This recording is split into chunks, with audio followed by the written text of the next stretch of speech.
से भेटा जाला। हेलो हाँ चल चाहे रहिया धके। भोलेनाथ आपके तरफ से पवन कई बार पुरस्कार, चरणों में 100 बार कोटि प्रणाम रही, आशीर्वाद की कामना रही। हाँ चल चाहे रहिया धके, चल चाहे डाली।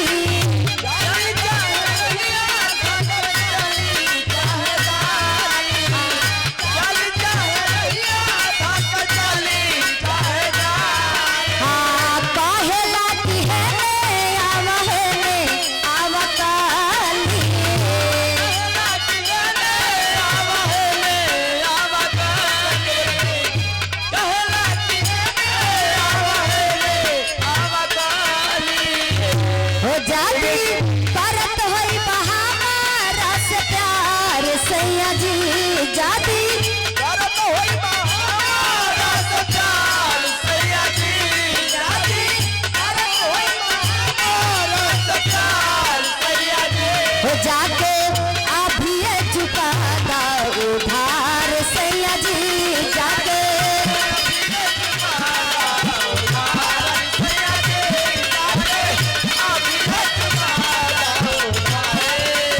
रामकिशोर गोसाई बाबा की तरफ से पवन रामकिशोर बोली, रामकिशोर गोसाई जी की तरफ से पवन 11 रुपए से आशीर्वाद, चरणों में 100 बार कोटि प्रणाम रही, आशीर्वाद की कामना रही।